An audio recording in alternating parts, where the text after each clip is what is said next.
Welcome to my Channel Deep Sleep Mission-DSM.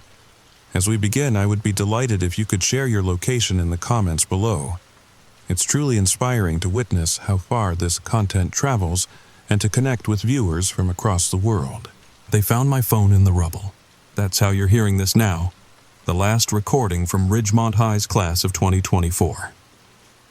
I hit record at 11:47 p.m. on May 23rd. Sitting in my car outside the school gymnasium. The parking lot was empty except for a few scattered vehicles. Maintenance crew, probably. Or so I thought. My name is Sarah Chen, and I was supposed to graduate tomorrow. But something happened tonight that... Look, I need to get this out while I still can. While my hands are still steady enough to hold this phone. If you're listening to this, please share it. People need to know what really happened to us. All 847 of us.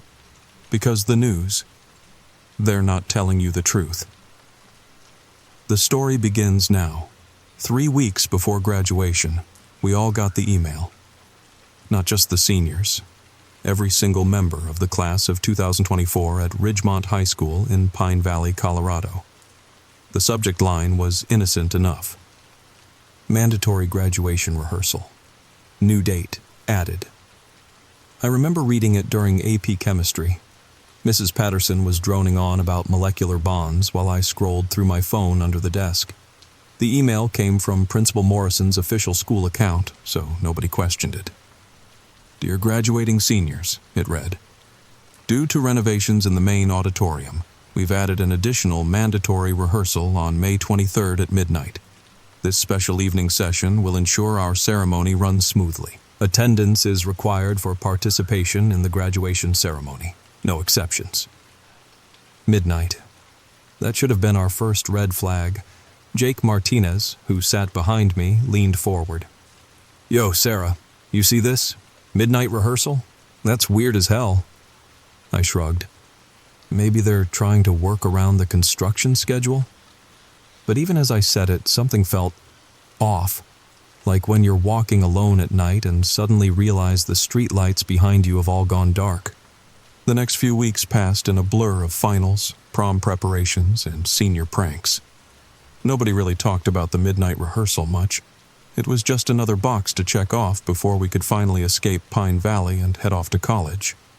I should mention something about our class. We were close, unusually close. Maybe it was because Pine Valley is such a small town. Population 15,000 on a good day. Most of us had known each other since kindergarten. We'd grown up together, dated each other's exes, shared secrets behind the bleachers, and counted down the days until we could leave this place behind. 847 students. Not huge by city standards, but for Pine Valley, we were the biggest graduating class in the school's 65-year history. The night of May 23rd started like any other. I had dinner with my parents. Mom made her famous enchiladas, trying not to cry about her only daughter leaving for Berkeley in the fall. Dad kept clearing his throat and adjusting his glasses, pretending to read the newspaper while stealing glances at me. You sure you have to go to this thing tonight? Mom asked, refilling my water glass for the third time. Midnight seems awfully late for a school function. It's mandatory, Mom. If I don't go, I can't walk at graduation. She frowned, but didn't push it. Parents in Pine Valley trusted the school system. Why wouldn't they? Nothing bad ever happened here. The biggest scandal in town history was when the deputy mayor got caught cheating at the annual pie-eating contest. I left the house at 11:30, keys jangling in my hand. The drive to school took 12 minutes. I'd timed it 1,000 times over 4 years. Down Maple Street, past the 7-Eleven where we'd buy Slurpees after football games, around the corner by the abandoned Woolworths that had been empty since before I was born. The school looked different at night. I'd been there after dark before. Drama rehearsals, basketball games, the occasional party in the parking lot. But this was different. The main building loomed against the sky like a sleeping giant, completely dark except for a faint glow coming from the gymnasium. I pulled into my usual spot. Habit, I guess. and killed the engine. Other cars were already there, scattered across the lot like breadcrumbs. I recognized most of them. Tyler's red pickup with the dented bumper. Emma's pristine white Honda with the Berkeley sticker already in the window. Carlos's ancient Corolla held together with duct tape and hope. But there were other vehicles too. Vans I didn't recognize. Dark, windowless things parked near the gym's side entrance. I almost texted Jake to ask if he'd noticed them, but my phone battery was at 3%. Typical. I'd forgotten to charge it again. The walk to the gym felt longer than usual. My footsteps echoed off the concrete, mixing with the distant sound of crickets and something else. Music? No. More like a hum. Low and constant, like electrical wires singing in the wind. The gym doors were propped open, spilling yellow light onto the sidewalk. I could hear voices inside. Lots of them. The familiar chaos of 847 teenagers gathered in one place. I stepped inside and immediately felt it. That wrongness I'd been trying to ignore for 3 weeks. The gym looked normal. Bleachers pushed back, folding chairs arranged in neat rows facing a makeshift stage, but the air felt thick, heavy, like breathing through wet cotton. "Sarah, over here!" Emma waved from a cluster of our friends near the water fountains. I made my way over, noticing how everyone seemed to be moving in slow motion. Or maybe I was. "This is so weird," Emma whispered when I reached them. "Did you see the—" "Attention, seniors!" Principal Morrison's voice boomed through the speakers, cutting Emma off. He stood on the stage, microphone in hand, wearing the same brown suit he'd worn every day for the past decade. But something was different about him. His smile was too wide. His eyes caught the light in a way that made them look almost reflective. "Welcome to your special rehearsal. Please take your assigned seats. We have a lot to cover tonight." Assigned seats? We'd never had assigned seats before. But sure enough, there were little placards on each folding chair. I found mine in the 7th row. "Chen," Sarah printed in neat black letters. As I sat down, I noticed the doors. All of them. Every single exit had someone standing beside it. Adults I didn't recognize, wearing dark clothes and pleasant, empty smiles. My phone buzzed, 2% battery. A text from an unknown number. "Look under your seat." I reached down, fingers brushing against something taped to the bottom of the chair. An envelope. Inside, a single piece of paper with 5 words. "Don't drink anything they offer." My heart started racing. I looked around, trying to see if anyone else had found similar messages, but everyone was focused on Principal Morrison as he droned on about graduation procedures. That's when I noticed the table, set up along the far wall, covered with water bottles, hundreds of them, one for each of us. "Before we begin," Principal Morrison said, his too wide smile never wavering, "please help yourself to some refreshments. It's important to stay hydrated during our rehearsal." People started getting up, moving toward the table like sleepwalkers. I stayed in my seat, the note crumpled in my sweaty palm. Jake turned around from the row in front of me.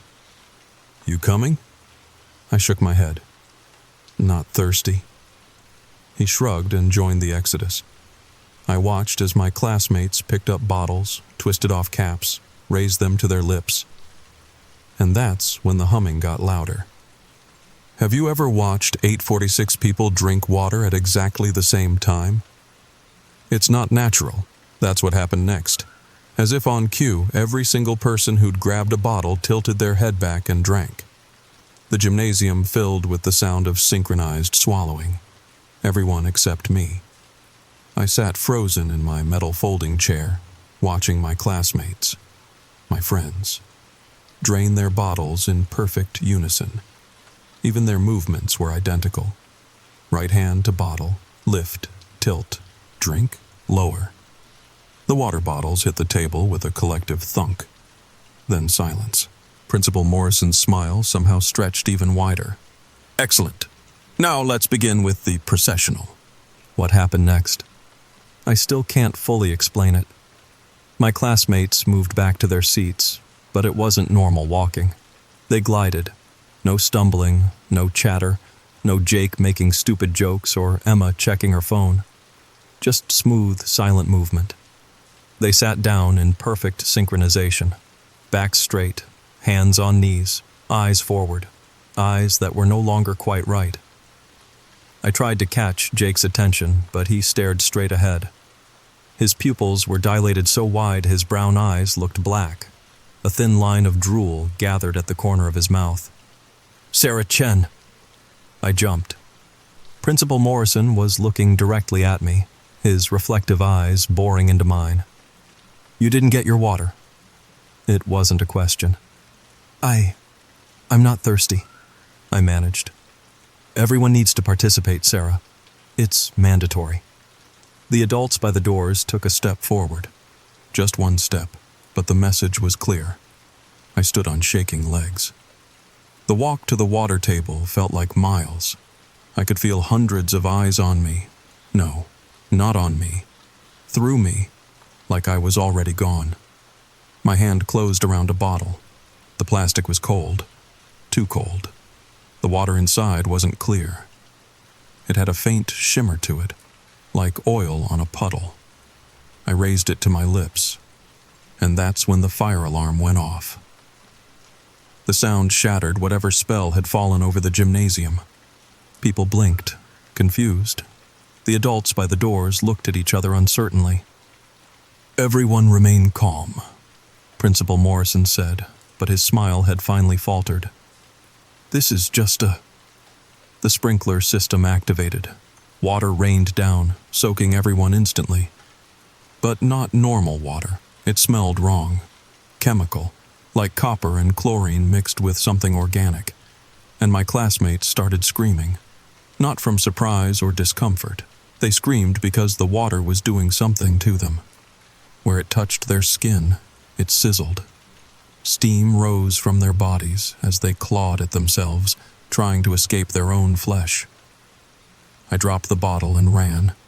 Behind me, the screaming changed, became less human, more like the sound a computer makes when it's dying. Electronic screeches mixed with organic agony. I slammed into the nearest door, locked. The adult who'd been guarding it was gone, leaving only a puddle of that same shimmering water. Second door, also locked. The screaming was getting closer. I turned to see my classmates moving toward me, still in perfect synchronization, but now their movements were jerky, puppet-like.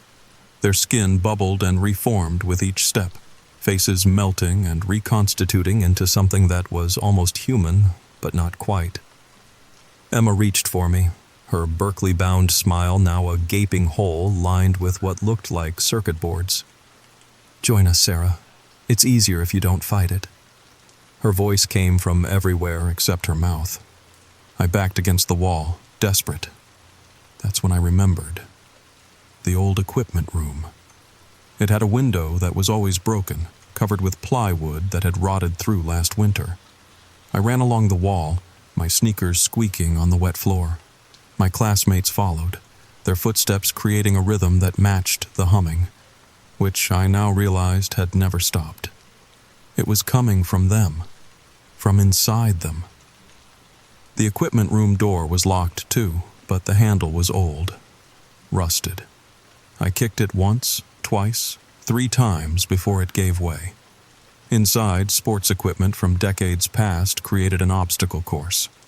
I climbed over pommel horses and through stacks of wrestling mats, heading for the boarded-up window at the back. The plywood came away easier than expected, revealing a gap just big enough to squeeze through. Behind me, the door burst open. They poured in like water finding a crack. I didn't look back. Couldn't. I forced myself through the window, feeling splinters tear through my shirt, my skin.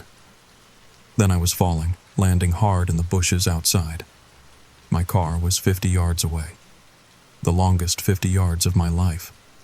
They came through the windows, through the doors, through cracks in the walls I hadn't even known existed. My classmates, or what was left of them, flowed out of the gymnasium like a tide. I reached my car, hands shaking so badly it took 3 tries to get the key in the ignition.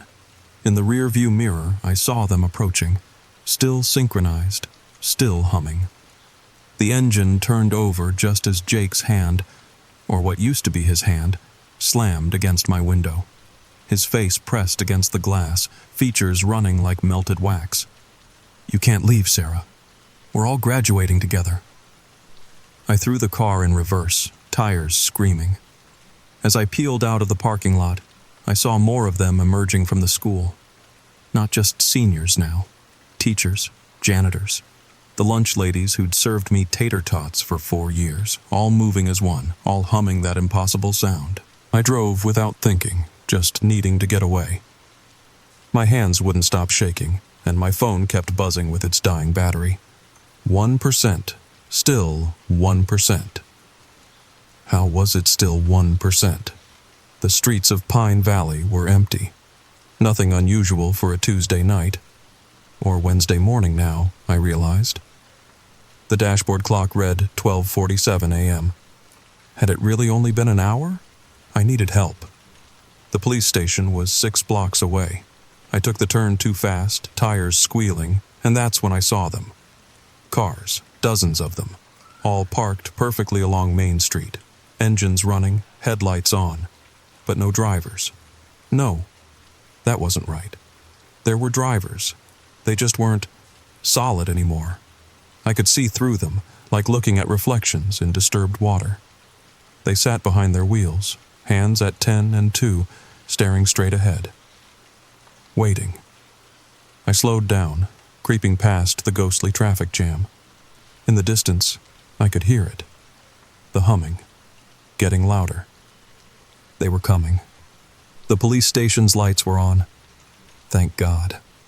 I pulled into the lot and ran for the door, bursting inside to find Deputy Mills, standing behind the desk, smiling that too-wide smile. "Sarah Chen," he said, his voice harmonizing with itself. "You're late for rehearsal." I backed toward the door, but it had already closed. The lock clicked into place with a sound like bones breaking.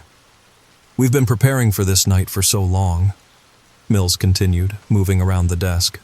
His uniform dripped with that shimmering water. "Pine Valley was chosen specifically.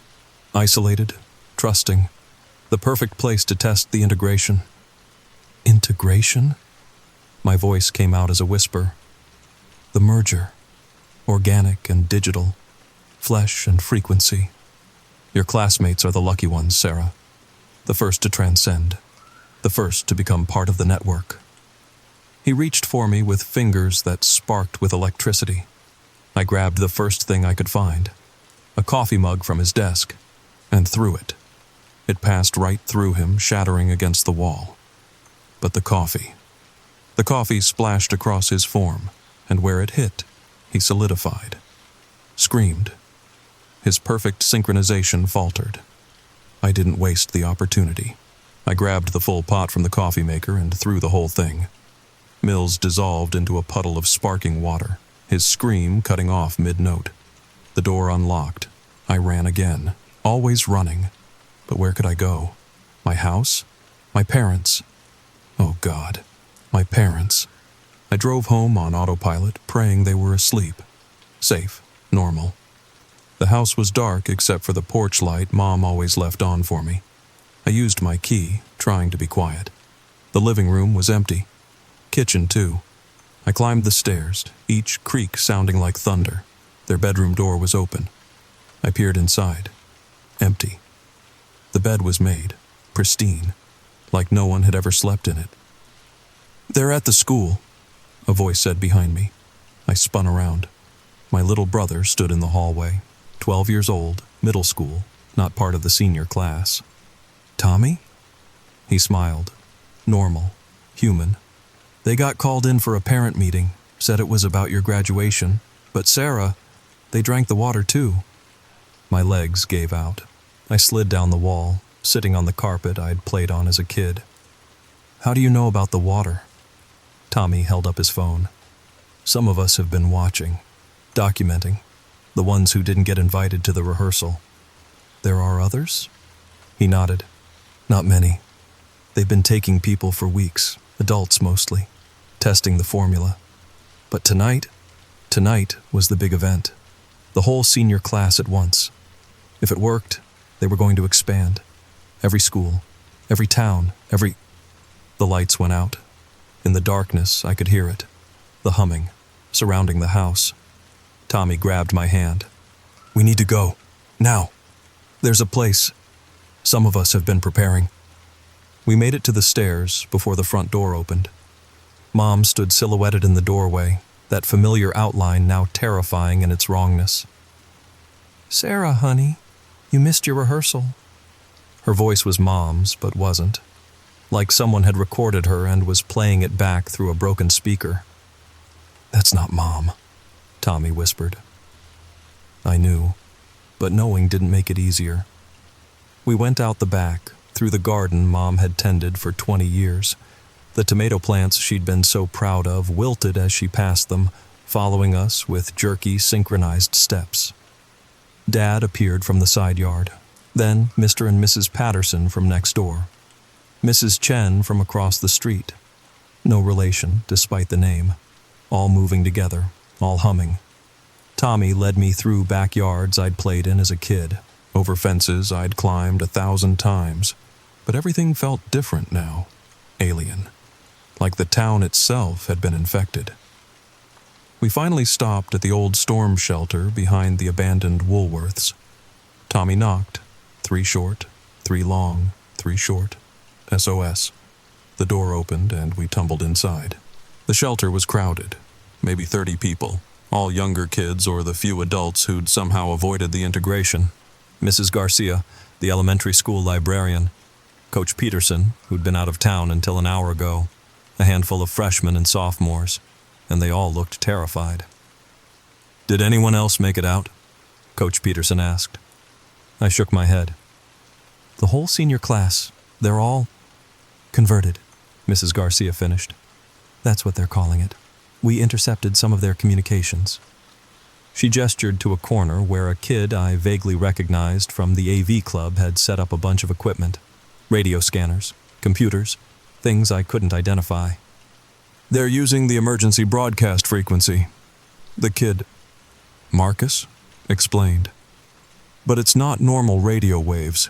It's something else. Something that interfaces directly with human consciousness. The water was just the primer.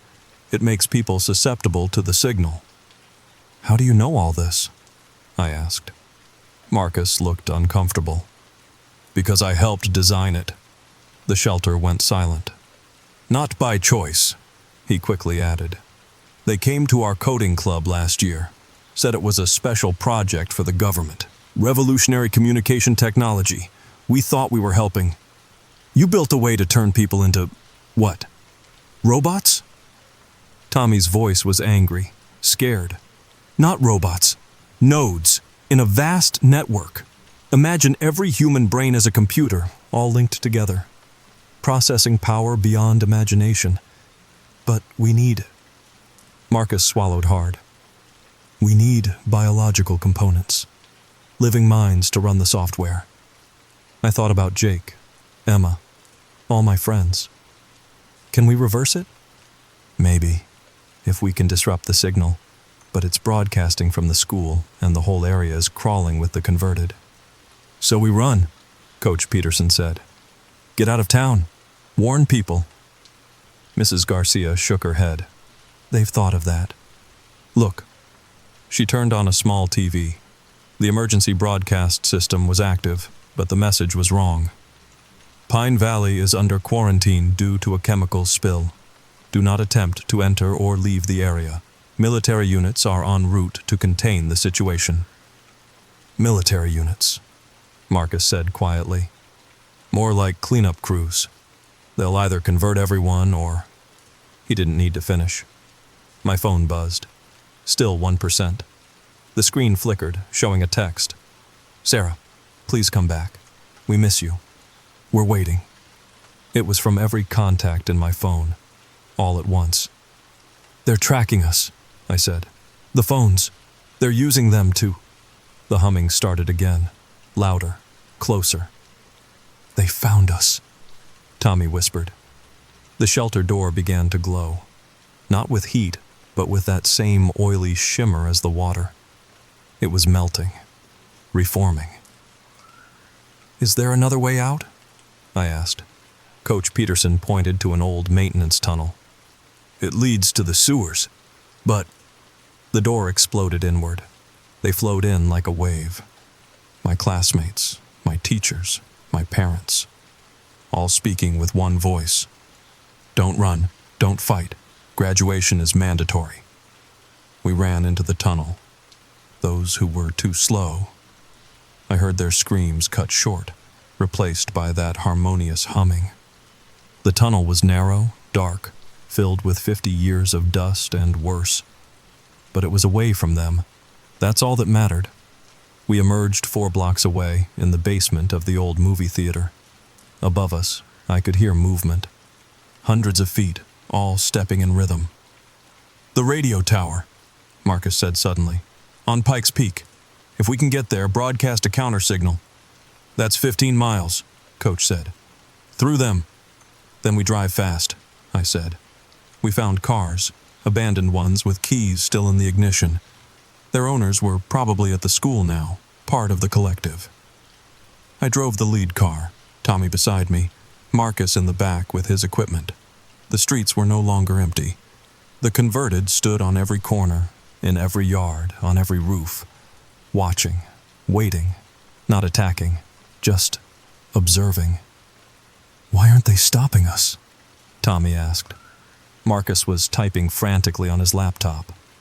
"Because, oh God, the signal. It's not just here. Pine Valley was the test, but they're broadcasting everywhere now. Every radio tower, every cell tower, every—" He turned the laptop toward us. A map of the United States, covered in spreading red dots, each one a town like ours. "We're too late," he whispered. That's when my phone rang, still at 1%. The caller ID showed a number I didn't recognize, but somehow I knew who it was. I answered. "Hello, Sarah?" Principal Morrison's voice, but also Jake's, Emma's, everyone's. "You've led us quite a chase, but it's time to stop running. Time to graduate with your class." "Never," I said. "Look behind you." I did. The road was full of them, every converted person in Pine Valley running after us, not stumbling or struggling, moving at an impossible speed, their forms blurring together into a wave of distorted humanity. I floored it. 80, 90, 100 miles per hour on a road not meant for half that speed. Still they gained. "The tower!" Marcus shouted. "I can see it!" Pikes Peak loomed ahead, the radio tower at its peak blinking red against the star-filled sky. But between us and the access road, a wall of the converted, standing shoulder to shoulder, waiting. "Hold on," I said, and drove straight at them. At the last second, they parted, flowed aside like water. We passed through untouched. "They want us to reach the tower," Marcus said, realization dawning. "It's a trap." But what choice did we have? The access road was a nightmare of switchbacks and steep grades. Behind us, the wave of converted followed, patient and relentless. We reached the tower just as the first fingers of dawn touched the sky. The building was small, concrete, utilitarian. The door was open. Inside, more equipment than I'd ever seen. Screens showing cities across the world. London, Tokyo, Sydney. All with the same red spreading across them. And in the center, a chair. Waiting. "The network needs an administrator." Principal Morrison's voice came from speakers everywhere and nowhere. "Someone to guide the integration. Someone who resisted. Someone strong." The screens changed, showed my friends, my family, all looking at the camera, at me. "Join us, Sarah. Not as a node, but as the core, the one who guides humanity into its next evolution. Or watch as we convert every last person on Earth, leaving you truly, utterly alone." I looked at Marcus, at Tommy, at the few survivors who'd made it this far. The humming grew louder. The converted had reached the building. They didn't break down the door. Didn't need to. They simply stood outside, waiting for my choice. I sat in the chair. "Sarah, no!" Tommy reached for me, but I'd already made my decision. The moment I touched the console, I felt it. The network. Billions of minds, all connected, all waiting for direction.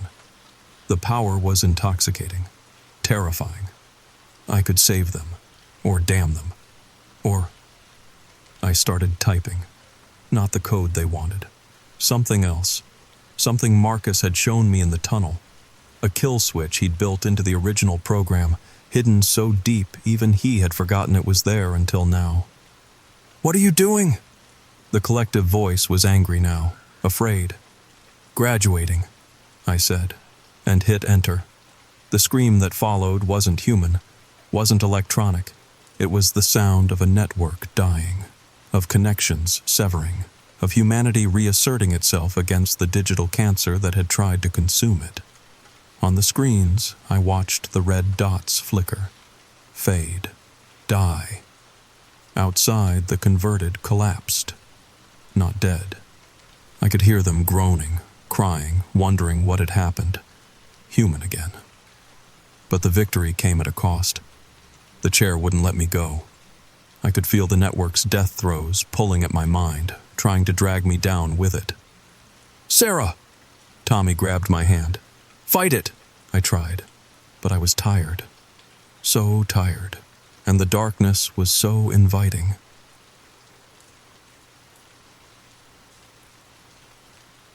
They found my phone in the rubble. This recording. The last words of Sarah Chen, who saved the world and paid the price. Except, that's not how it ends. Because I'm still here. Still in the chair. Still connected to the remnants of the network. The integration failed, yes. Humanity is safe. But the infrastructure remains, dormant, waiting. And I'm its guardian now, forever linked to the machine I destroyed, making sure it never wakes up again, making sure no one ever tries to resurrect it. Sometimes, late at night, I can hear them. My classmates. They're human again, but they remember. The connection, the unity, the purpose, and some of them want it back. So I wait. I watch. I guard. The class of 2024 did graduate in a way, just not how any of us expected. If you've listened this far, you need to know the water treatment plants. The new ones being built in small towns across America. They're not what they seem. Check the permits. Look for the shimmer. And whatever you do, if your school schedules a midnight rehearsal, don't drink the water. My phone's dying now. Finally. After all these months at 1%, it's finally going dark. But before it does, I need you to do something for me. Share this. Make it viral. Let everyone know what almost happened in Pine Valley. Because they'll try again. They always do. And next time, I might not be here to stop them. Next time, there might not be anyone left who refuses to drink. So please, share this story. Ask questions. Stay vigilant. And remember the 847 students of Ridgemont High. We all graduated. Just not the way we planned. Recording ends. Story number 2. The first time I saw it, I thought I was losing my mind. Not in that dramatic Hollywood way where people scream and throw things. No, this was quieter, more insidious. The kind of losing your mind where you stare at something for 20 minutes, blinking hard, waiting for reality to snap back into place. But it never did. By Friday, I'd almost convinced myself I'd imagined it. Stress does weird things to your brain, right? Maybe I'd written it myself and forgotten. Maybe. But then I wrote about my day again. Simple stuff. how I'd found a good taco place downtown, how the barista at the coffee shop had recommended a book, how I was thinking about getting a cat. I also wrote about the weird feeling I'd had all day, like I was being followed, not by a person, but by a presence, a feeling of eyes on my back, of someone listening to my thoughts. I'd started talking to myself more, just to break the silence that seemed to press against my eardrums. Saturday morning. Cats can see things we cannot. Perhaps wait. My hands shook as I wrote back. First time I'd tried responding. Who are you? I felt ridiculous writing it, like I was talking to an imaginary friend. But something in me needed to know. The handwriting had been so careful, so deliberate. This wasn't random scratches or sleep-induced scribbles. Sunday morning. Someone who wishes you well. The response was there when I woke up, the ink still slightly wet. I touched it with my finger and it smudged, confirming this had happened recently. Very recently. How are you doing this? Monday morning. The same way you are, with a pen. I laughed. Actually, laughed. It was so absurd, so matter-of-fact. Like we were having a normal conversation through post-it notes on a fridge, not whatever this was. Why my journal? Tuesday morning. It called to me. Your thoughts are refreshing. That word, refreshing. It stuck with me all day. Who talks like that? Who writes like that? I started writing more. Not just daily recaps anymore, but questions, thoughts, fears. And every morning there would be responses. Sometimes just a line or two, sometimes entire paragraphs in that flowing script. The house remembers all who dwell within its walls. Your loneliness echoes. I understand the weight of it. The previous tenant left suddenly. You are kinder. The responses came with increasing frequency. Sometimes I'd find little notes in the margins of pages I'd written days ago, as if my mysterious correspondent was going back and rereading, adding thoughts like a literary critic. You write beautifully about the rain. It has been raining here for decades. Your mother sounds difficult. Mine was, too. Perhaps that is why we both seek solitude. The oak tree by your window.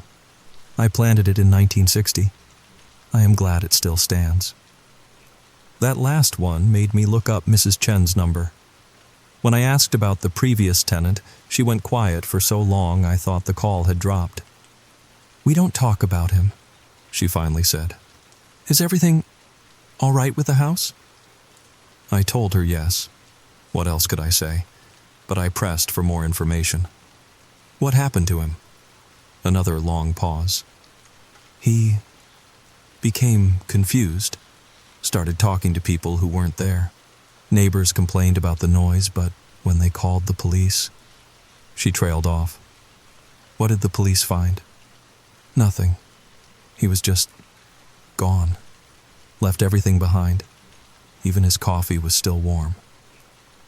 After I hung up, I found myself staring at the oak tree outside my bedroom window. It was massive, easily 60 years old.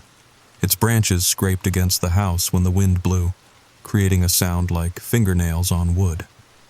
That night, I wrote about my conversation with Mrs. Chen, about my growing suspicion that I wasn't the first person to experience these mysterious messages. The response came before I'd even put the pen down. James was not ready.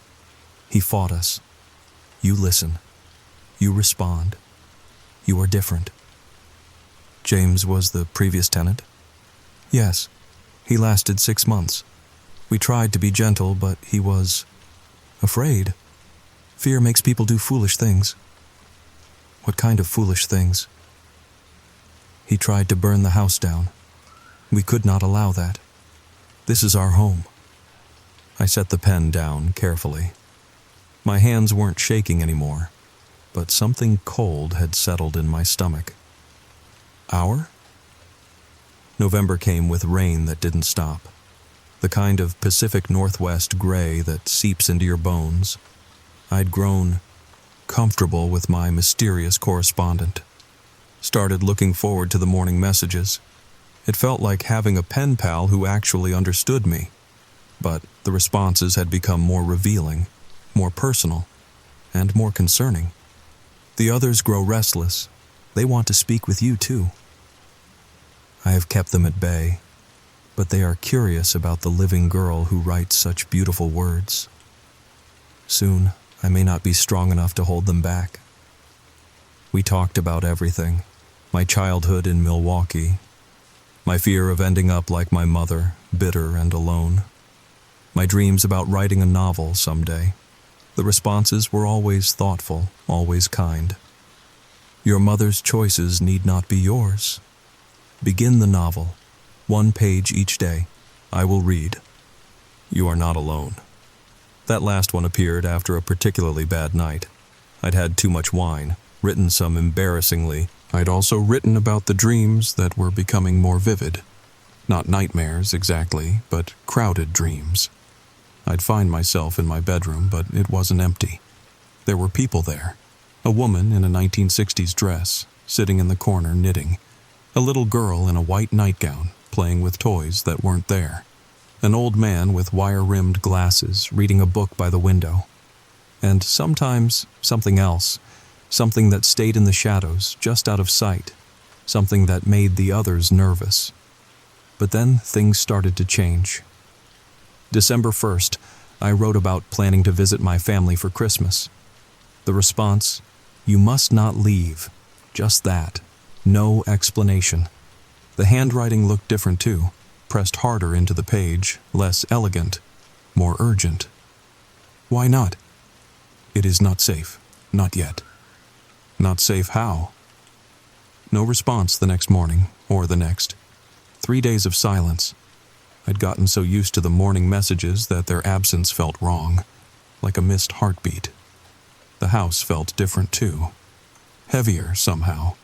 The creaks and settling sounds that had become familiar background noise now seemed deliberate, planned, like Morse code I couldn't decipher. I started hearing footsteps at night, soft ones like bare feet on hardwood. They'd pace the hallway outside my bedroom, back and forth, for hours. When I'd work up the courage to check, the hallway would be empty, but the floorboards would still be warm. December 5th, I wrote, please, talk to me. What's wrong?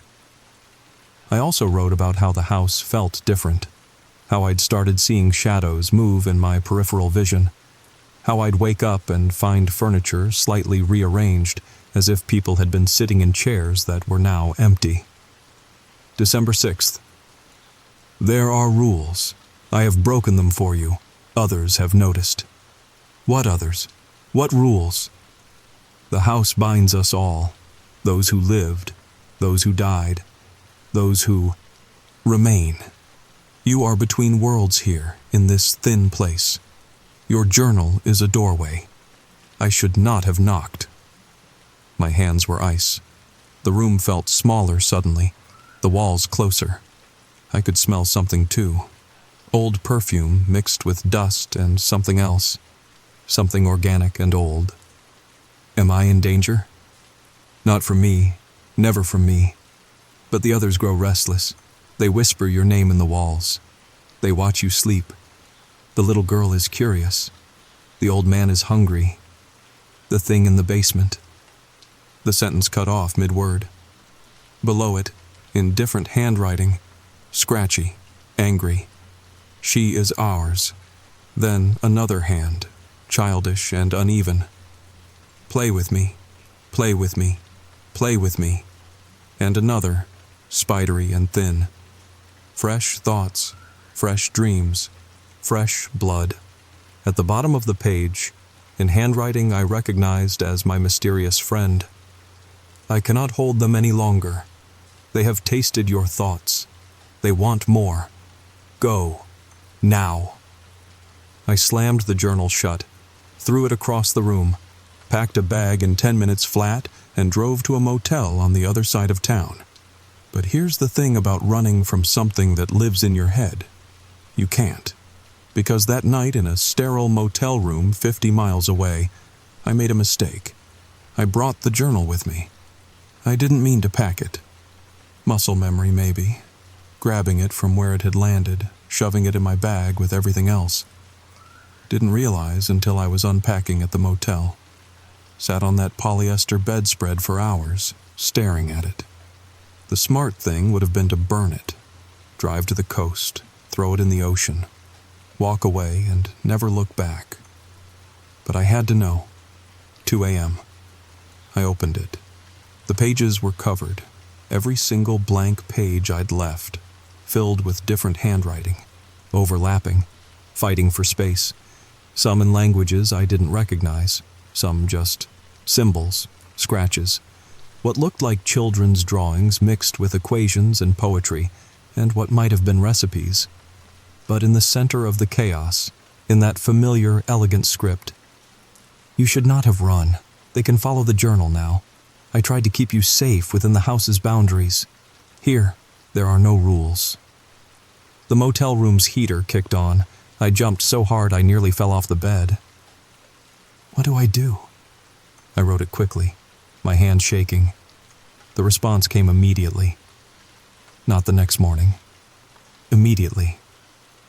I watched the words appear, the pen moving across the page on its own. "Return before midnight. Bring the journal home. I will try to calm them." "Who are you?"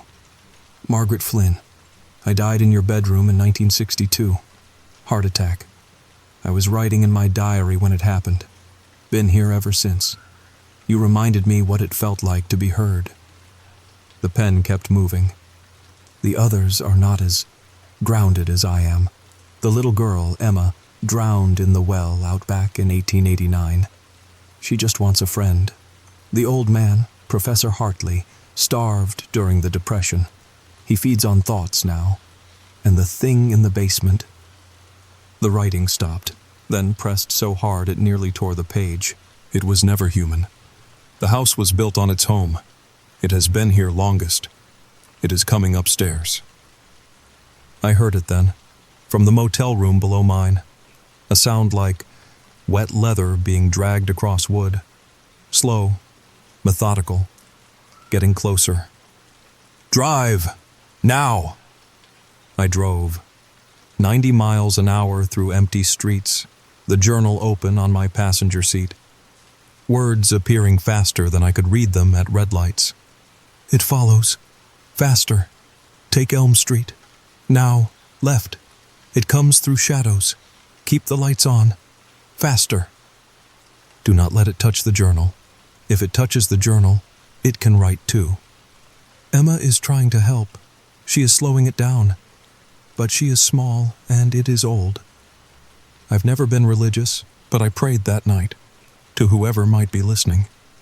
The sound of something scraping followed my car, always just behind, just out of sight. In the rearview mirror, I saw shapes. Things that shouldn't bend that way. Made it to the house with minutes to spare. The moment I crossed the threshold, everything went quiet, like slamming a door on a hurricane.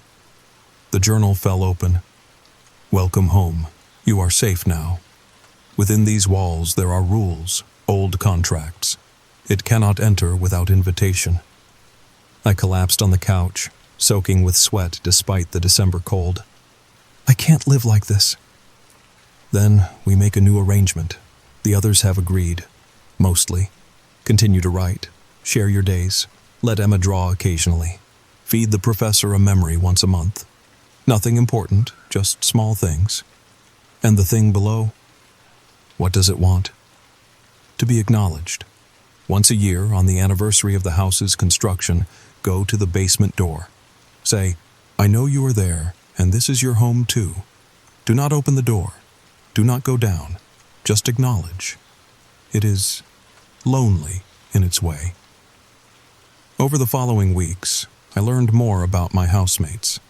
Margaret had been a writer too, working on romance novels she never got to finish. She'd died alone, her husband having left her years earlier, unable to understand her need for solitude and words. Emma was exactly as tragic as you'd expect. 7 years old, playing too close to the old well behind the house during a family picnic. Her parents had blamed each other, divorced within the year, and never returned to claim her body.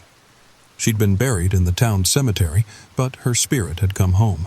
Professor Hartley was more complex. He'd been the town's librarian and historian, a man who'd lived for knowledge and books. When the Depression hit, he'd given away his food to hungry families, slowly starving himself while surrounded by the books he loved more than life. The memories he asked for weren't random. They were always connected to learning, to discovery, to the joy of understanding something new. I've been here 8 months now since that night, still writing every evening.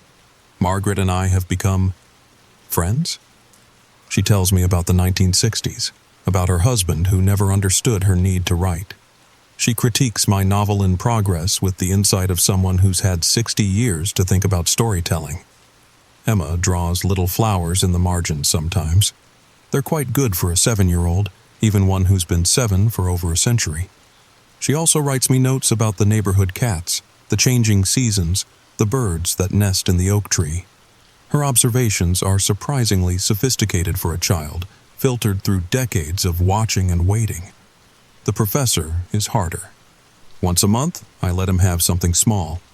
The name of my first-grade teacher, the taste of a candy I loved as a kid, the feeling of solving a particularly difficult math problem in high school. Small prices to pay, I think. Though sometimes I worry about what I'm losing, what gaps are forming in my memory that I don't even notice. And every January 17th, I stand at the basement door.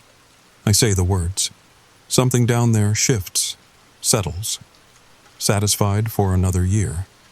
I've never seen it, but I've felt its presence. Ancient. Patient. Neither malevolent nor kind, just persistent. It was here before humans, and it will be here after we're gone. Mrs. Chen doesn't charge me rent anymore. Turns out, the previous tenant didn't leave. He just stopped writing, stopped acknowledging. They found what was left of him in the basement. Mrs. Chen knew about the house's quirks, but she needed someone here, someone who could coexist. She monitors my journal sometimes, makes sure I'm keeping up my end of the bargain. It's a strange life, but it's mine. I've finished my novel. Margaret's feedback was invaluable. I'm working on getting it published, though I may need to use a P.O. box. I'm not sure I can ever leave this address permanently. The house has become home in ways I never expected. Margaret helps me with my writing. Emma reminds me to find joy in small things. The professor has taught me more about local history than any textbook ever could. Even the thing in the basement serves a purpose. It keeps me honest, keeps me remembering that some mysteries are meant to stay mysterious. So why am I telling you this? Recording it? Posting it? Because Margaret showed me something last week. Other houses, other thin places, other people writing in journals thinking they're going mad. Maybe you're one of them. Maybe you've seen words that aren't yours. Maybe you've felt watched. Maybe your house has rules too. If so, acknowledge them. Write back. Set boundaries. Most of them just want to be heard, to be remembered, to feel less alone in whatever comes after. But if you see wet leather marks on your floor, if something scrapes in your basement, if the words in your journal turn angry, desperate, hungry, run. Run and don't bring the journal. Some things should stay buried. Some doors should stay closed. And some words should never be written at all. Still with me? Still cozy in your bed? Check your nightstand one more time. Check your journal. And if you see handwriting that isn't yours, well, welcome to the thin places. Sweet dreams. Wait, do you hear that? That scraping sound? Is your basement door locked? Are you sure? Are you absolutely sure? And if this story kept you up tonight, if you're checking your journal right now, if you heard something in your walls, let me know in the comments below. Share this with someone who writes in a journal. Subscribe if you want to hear more about the thin places, the spaces between what we know and what we fear. And remember, they're always watching, always writing, always waiting for someone to write back. What would you do if words appeared in your journal? I almost didn't add this part. Almost left the story where it ended. But something happened last night that I think you need to know about. I woke up around 3 a.m. to the sound of typing. Not the old-fashioned clacking of a typewriter, but the soft clicking of laptop keys. Coming from downstairs. My laptop was closed. Had been closed since I went to bed. When I crept down to investigate, I found it open on the kitchen table, the screen glowing in the darkness. A new document was open, and words were appearing on the screen as I watched. She has told our story well, but she did not mention the most important part. We can reach beyond these walls now, through her words, through her story, through you, reading this right now. Hello. The cursor blinked, waiting. I'm not sure what that means. I'm not sure I want to know. But if you're reading this, and strange things start happening, if you find messages in your devices, words in your notebooks that you didn't write, maybe it means we're not as alone as we thought. Maybe it means the thin places are getting thinner. Or maybe it just means they're learning to use the internet. Either way, you've been warned. Story number 3. The voicemail was 3 minutes and 17 seconds long. I know because I've listened to it exactly 47 times since midnight. My dad's voice, clear as spring water, telling me about the new coffee maker he bought at Target. Except my dad disappeared 6 months ago, and this message was left on my phone 2 hours ago. I'm sitting in my apartment in Portland, Oregon, staring at my phone like it might bite me. The screen shows his contact photo, that goofy selfie he took last Christmas wearing the ugly sweater I bought him. His smile looks different now. Wrong somehow. Like he knows something I don't. Sarah, the message begins, and my skin prickles every single time. Hey, kiddo. Just wanted to tell you about this coffee maker. You know how I am about my morning brew. The thing is, I do know. Dad was obsessive about his coffee. Had to be dark roast, had to be exactly 196 degrees, had to be in his lucky Seahawks mug. These details feel too real to be fake, too mundane to be some sick joke. But Dad's been gone since February 14th, Valentine's Day. The police found his car at Multnomah Falls parking lot, keys in the ignition, wallet on the seat. No signs of struggle, no note, just gone. Like he stepped out of reality itself. My hands are shaking as I replay the message one more time. There's something in the background I didn't notice before. A sound like breathing. No, it's rhythmic but not quite human. Like wind through a very small space. Or something pretending to breathe. I need you to understand something before I tell you what happened next. Before I explain why I'm writing this at 3:47 a.m., why every phone in my apartment is now unplugged, why I've been sitting in my bathroom with the door locked for the past hour. Because once you know what I know, well, you might start getting calls too. All right, here's where the story really begins. It started with small things. Things that individually meant nothing but together painted a picture I didn't want to see. The first call came exactly 6 months after Dad vanished, June 14th. I was making dinner, spaghetti with store-bought sauce because cooking for one still felt wrong. My phone buzzed, unknown number. Usually I let those go to voicemail, but something made me answer. Silence. Not dead air, but that specific silence of an open line. Someone there, not speaking. Hello? My voice cracked. I cleared my throat. Hello? A click. Dial tone. I told myself it was a robocall glitch. Happens all the time, right? But my hands shook as I stirred the pasta, and I couldn't shake the feeling that the silence had been listening. The second call came the next night. Same unknown number. This time, I let it go to voicemail. When I checked it later, there were 17 seconds of that same weighted silence. Then what sounded like someone trying to speak underwater. Garbled, distorted. But underneath the distortion, a rhythm I recognized, the cadence of my father's voice. I played it for my roommate, Megan. She'd squinted at my phone like it personally offended her. "It's probably a scam, Sarah.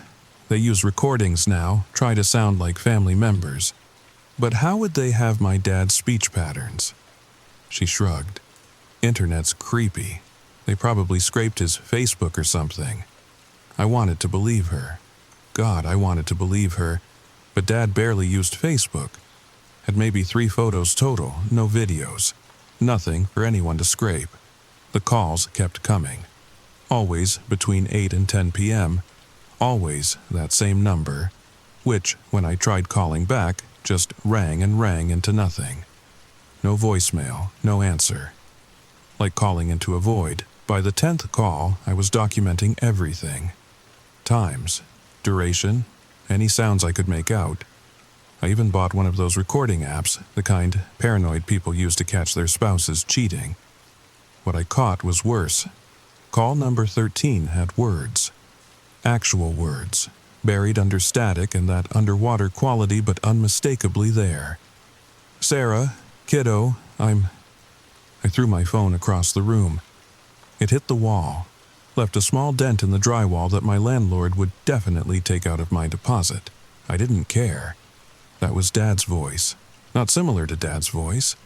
It was his voice, down to the way he stretched out the A in my name. Megan found me an hour later, sitting on my kitchen floor, staring at my phone like it was a bomb. "We're going to the police," she announced, already grabbing her keys. But what would I tell them? That my missing father was prank calling me? They'd think I was having a breakdown. Maybe I was. The detective we spoke to, Detective Morrison, badge number 4827, listened with that practiced patience cop's perfect, took notes, nodded at appropriate intervals, then handed me a business card for a grief counselor. "Losing a parent is hard," he said, not unkindly. "Sometimes our minds play tricks on us, make us see things, hear things that aren't really there." I wanted to scream, to play him the recordings. But I tried that in the car, and somehow, mysteriously, every single recording had corrupted. Just digital noise. Even Megan looked at me sideways after that. That night, I turned off my phone. First time in years I'd done that. Slept like the dead until 3 a.m. when my laptop started ringing. Skype call from Dad's account. I stared at the screen, cursor hovering over the answer button. His profile picture stared back, him at the coast last summer. Windbreaker whipping around him, huge grin. The call rang out. Then immediately started again. This time I answered. The video was black. Not off, black. Like someone had covered the camera, but the audio. "Sarah? Sarah, can you hear me? I don't have much time. I need you to listen very carefully. I'm not where you think I am. I'm still here, but I'm also... God, how do I explain this? Sarah, whatever you do, don't answer when I call from my phone. That's not me. Not anymore. I'm trapped in between. The thing using my voice, it needs permission. Don't give it permission. Don't..." The call cut. Not ended. Cut. Like someone had taken scissors to it mid-word. I sat there in the dark, laptop warm on my legs, trying to process what I'd heard. Dad sounded scared. I'd never heard him scared before. Not when Mom left, not during his cancer scare, never. I reached for my phone before remembering it was off. Good, keep it off. But as my hand moved away, the screen lit up, which should have been impossible. The phone was powered down. I'd held the button, watched it shut off completely. One new voicemail, my blood felt like ice water. How can you have a voicemail on a phone that's turned off? But there it was. Notification clear as day. Against every instinct screaming at me not to, I played it. "Hi, kiddo. Sorry I missed you earlier. Hey, I was thinking about coming by. Been too long since we had our coffee dates. How's Thursday sound?" I can bring those cinnamon rolls you like from that place on Morrison. The ones with extra frosting. Just need you to say yes. Need to hear you say it's okay. Call me back, sweetie, please." The message ended. I realized I was crying. Because that was Dad. Every word, every inflection. The way he called me sweetie when he was feeling sentimental, the cinnamon rolls, our Thursday tradition for years. He'd remembered the extra frosting, but Dad was gone, had been for 6 months, and something wearing his voice wanted permission to visit. I did the only thing that made sense. I packed a bag and drove to the only person who might believe me. My grandmother lived in Bend, 3 hours southeast. She'd raised Dad after Grandpa died. If anyone would know what to do, the drive felt longer than 3 hours. Every time my phone buzzed, still somehow on despite me watching it power down, I white-knuckled the steering wheel. 17 calls by the time I pulled into her driveway, all from Dad's number. I hadn't answered a single one. Grandma Ellen didn't seem surprised when I burst through her door at 2 a.m., wild-eyed and shaking. She took one look at me, at the phone I held like a live grenade, and sighed. "Come on, honey, I'll make tea." Her kitchen hadn't changed since I was 5. Same yellow walls, same rooster clock, same smell of lavender and old coffee. Normal, safe. I collapsed into a chair and finally broke down completely. She let me cry, set a mug of chamomile in front of me, waited until the sobs subsided into hiccups before speaking. "Your daddy called you, didn't he?" I stared at her. You know? Honey, why do you think I moved to Bend? Why I never visit Portland anymore? She sat across from me, hands wrapped around her own mug. "It happened to your grandfather, too, back in '92. My brain stuttered. "What?" He'd been gone 3 months. Hunting accident, they said. Found his body at the bottom of a ravine. Closed casket funeral. I grieved, started to move on. Then the calls started. She was so matter-of-fact about it. Like discussing grocery lists instead of impossible phone calls from the dead. First, just breathing. Then his voice, all distorted. Then clear as day, asking to come home. Begging me to say yes. Just one word, and he'd walk right through the door. "Did you?" My voice was barely a whisper. Her laugh was bitter. Almost. God help me, I almost did. One night he called 37 times. Each message more desperate, more like him. Told me things only he would know. Inside jokes, pet names, details about our first date that I'd never told another soul. "What stopped you?" She looked out the window into the dark. "Your daddy." He was 17, staying with me for the summer. One night, I was reaching for the phone, ready to say yes, anything to have his grandfather back. But your dad grabbed my hand. "That's not Grandpa," he said.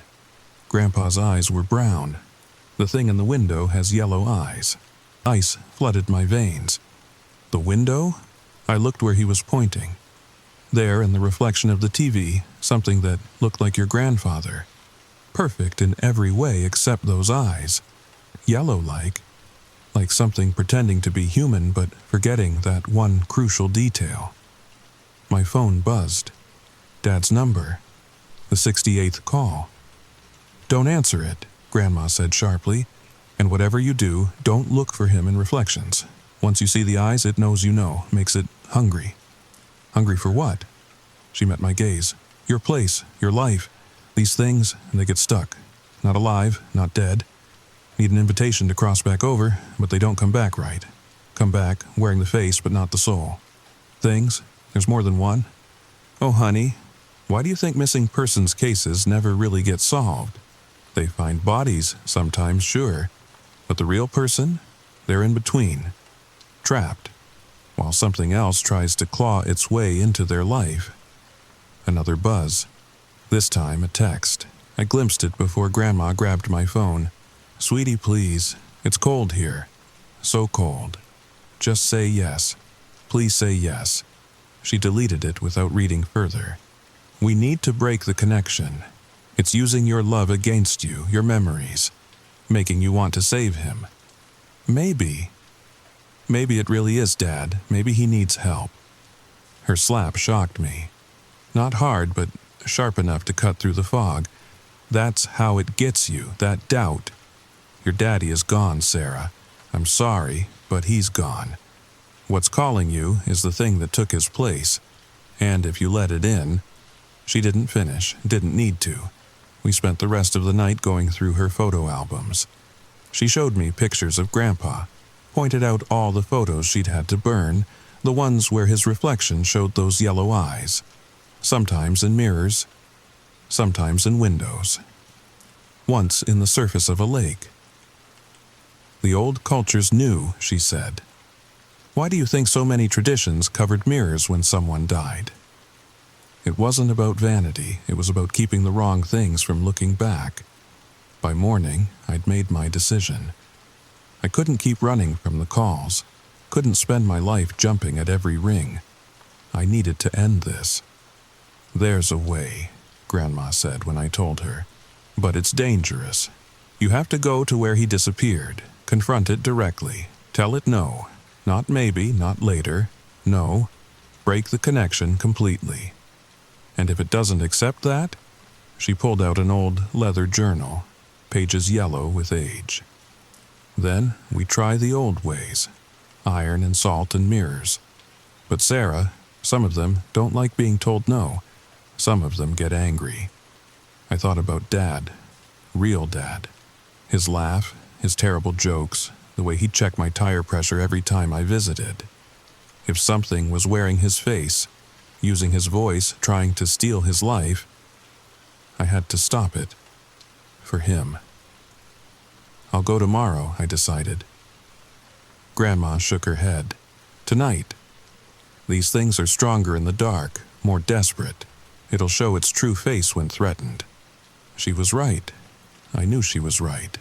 But every part of me screamed against returning to Portland, to facing whatever was calling me with my father's voice. My phone rang again. This time, Grandma answered. "Leave her alone," she said, voice steel. "You're not welcome here. You're not welcome anywhere." The silence stretched. Then, clear as day, Dad's voice. "Hi, Mom. It's been a while." Grandma went white. The phone slipped from her fingers, clattering on the linoleum.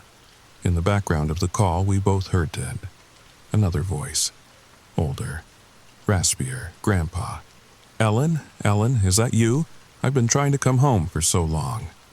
She grabbed the phone and threw it against the wall. It shattered, pieces flying. But the voices continued, coming from the pieces. A chorus now. Not just Dad and Grandpa, but others, dozens, all asking to come home, all begging for permission. We ran, threw my things in the car, and drove toward Portland as the sun set. In the rearview mirror, I swear I saw shapes in her windows. Silhouettes that shouldn't be there. Watching. Waiting. Multnomah Falls at night is a different beast than during the day. The tourist laughter replaced by the endless roar of water. The gift shop dark. The parking lot empty except for my Honda and the memories of 6 months ago. I stood at the same spot where they'd found Dad's car. Space 47. The numbers looked freshly painted, too bright under the flickering streetlight.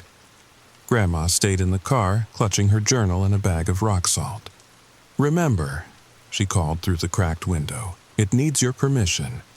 Don't give it, no matter what you see or hear." I nodded, though my legs felt like water. In my jacket pocket I carried 3 things. An iron railroad spike Grandma had blessed, a compact mirror, and my phone. It had mysteriously reassembled itself during our drive, screen crack-free, battery at 100%. Waiting.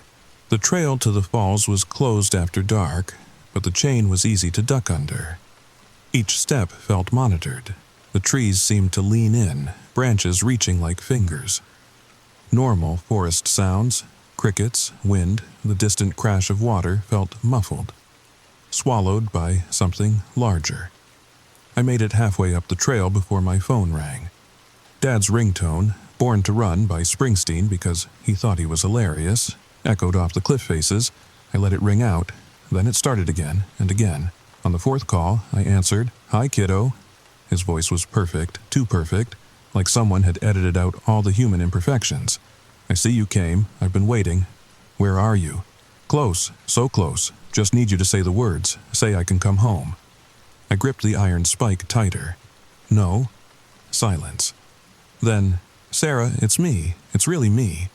I know how this looks, but I'm trapped. There was an accident. I fell, hit my head, woke up in somewhere else. Somewhere wrong. But I found a way to call you, to reach out. Please, baby girl. Please help me come home." My resolve wavered. What if Grandma was wrong? What if this really was Dad, stuck somehow, needing help? "Prove it," I said. "Tell me something only you would know." A laugh, his laugh. "Remember when you were 7? You tried to make me breakfast in bed for Father's Day. Burned the toast, spilled orange juice on the carpet. You were so upset, thought you'd ruined everything. But I told you it was the best breakfast ever because it was made with love," I finished, tears streaming. "That was our story, our moment. See, it's me. I'm here, I'm real. Just say yes. Say I can come home." I opened the mirror, angled it to catch the moonlight. And there, reflected in its surface, stood my father. Same flannel shirt he'd worn that last day. Same stubble, same crooked smile, same yellow eyes. No. The word tore from my throat. "You're not him. You're not my dad." The thing wearing his face tilted its head. The smile never wavered, but something shifted behind those wrong-colored eyes. "Are you sure about that, kiddo?" More figures appeared in the mirror. Dozens, all with those same yellow eyes. All wearing faces of the missing. Men, women, children. A catalogue of the lost. "We just want to come home," they said in unison, their voices a horrible harmony. "We've been gone so long. Don't you miss us? You're not them." I gripped the spike so hard it cut my palm. Blood dripped on the trail. "The real ones are gone. You're just things. Parasites." The smile finally dropped from Dad's face. "Parasites? We're evolution, Sarah. The next step, humans die. We don't. We just need bodies to wear, lives to live. Is that so wrong?" "Yes," I said. "Yes, it is." Your father thought differently. The thing circled me in the mirror, though I stood still. He said yes, you know. When we found him here, lost and afraid. We offered him a deal, his life for ours. He chose to join us, chose to leave you. Liar. Am I? It leaned closer in the reflection. Why do you think his body was never found? We don't leave bodies, Sarah. We take everything, memories, voices, faces. We become them, just better, immortal, free from your messy human emotions. Then why do you need permission? Its expression flickered, annoyance, rules, always rules. Your kind made them long ago, iron and salt and thresholds. We can't cross without permission, can't take without an invitation, but once given, the smile returned. We keep what we take, forever. My phone buzzed. A text this time. I glanced down reflexively and saw a photo. Dad and me at my college graduation. Except, in this version, his eyes were yellow, and I was screaming. That could be your future, the thing said. Or you could say yes. Join him, join us. Never be alone again. I'd rather be alone than with something pretending to love me. The temperature dropped 20 degrees in seconds. Frost spread across the mirror's surface, and through it, I saw the thing's true face. Not Dad, not human. Something ancient and hungry, wearing my father like an ill-fitting suit. Wrong answer, it snarled. The mirror exploded in my hand. Shards flew, cutting my face, my arms. But worse was what came through. Not physically. They still couldn't cross without permission. but their presence, their wrongness, it pressed against my mind like cold fingers. I ran. Behind me, the forest erupted with voices, all the missing, all the taken, calling my name. My phone rang non-stop. Dad, unknown numbers, numbers that shouldn't exist. Text messages flooded in, each more desperate. Come back. We miss you. Just say yes. Say yes. I burst from the trail into the parking lot. Grandma had the car running, passenger door open. I dove in and she peeled out before I could close it properly. Did you see? I gasped. She nodded grimly. In every reflection. They're angry. They'll escalate now. As if to prove her point, my phone exploded with notifications. Hundreds of calls, all from Dad. I watched the call log multiply, 500, 1,000, 2,000 missed calls in seconds. The phone grew hot, then hotter. I threw it out the window just before it burst into flames, but it wasn't over. In the car windows, in the mirrors, they followed. Yellow eyes and familiar faces, all watching, all waiting. We drove through the night, not stopping until we reached the coast. Cannon Beach, where the horizon stretched endless and the sound of waves drowned out the phantom ringing in my ears. Grandma knew a motel owner. Cash only, no questions asked. We holed up in a room with no mirrors, no reflective surfaces. She'd even brought tape for the TV screen. Now what? I asked, exhausted beyond measure. Now we make it permanent. She pulled out the journal. There's a ritual, old, dangerous, but it severs the connection completely, makes you invisible to them. What's the catch? Her smile was sad. You forget them too, all of them. The real memories along with the false ones. Your father, you won't remember him anymore. The words hit like a physical blow. No, there has to be another way. There is, you say yes, let them in, become one of them. I thought about Dad, his laugh, teaching me to ride a bike, dance lessons before prom, movie nights with too much popcorn. All of it would be gone, erased. But so would this, the calls, the yellow eyes, the thing wearing his face. When? I asked. Dawn. It has to be at the moment between night and day, when they're weakest. We spent the remaining hours preparing. Salt circles, iron filings, words in languages I didn't recognize. Grandma taught me the ritual, made me repeat it until my throat was raw. As the sky began to lighten, we walked to the beach. The waves were calm, unusual for the Oregon coast. Like nature itself was holding its breath. I stood at the edge of the water, Grandma behind me with the journal. In the wet sand I could see him. Not a reflection. He was there. Dad. The thing pretending to be Dad. Yellow eyes bright in the pre-dawn gloom. Last chance, it said. Say yes, and this all goes away. Say yes, and you get him back. He's already gone, I said. You're just an echo, a parasite feeding on my grief. Your grief feeds us, true.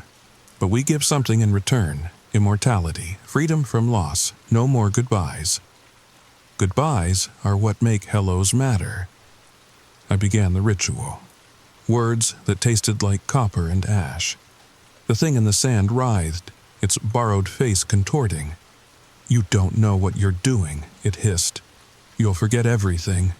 Every moment, every memory. He'll be gone forever. He already is. More figures appeared in the sand. Hundreds, thousands. All the missing, all the taken. They reached for me, screaming, begging, but they couldn't cross the salt line, couldn't touch me without permission. The sun broke the horizon. Golden light spilled across the water, and I spoke the final words. The screaming stopped. I blinked, disoriented. I was standing on a beach, ankle deep in the Pacific. An older woman stood nearby holding a leather journal. Sarah, she said gently, it's done, it's over. I knew her, Grandma Ellen, but something was missing, like a hole in my memory, a space where something important used to be. What's done? I asked. She smiled sadly. "Come on, honey, let's go home." We walked back to the motel in silence. In my pocket, I found an iron railroad spike, rusty with what might have been blood. I couldn't remember why I had it. That was 3 days ago. I'm home now. My apartment in Portland. Everything's the same but different. There are gaps everywhere. Photos on my wall with empty spaces like someone's been cut out. A contact in my phone just labeled Dad with no number. Megan keeps looking at me strangely, asking if I'm okay. I tell her I'm fine, and I am mostly. The gaps don't hurt, they're just there. Like missing teeth you can't stop probing with your tongue. But tonight something weird happened.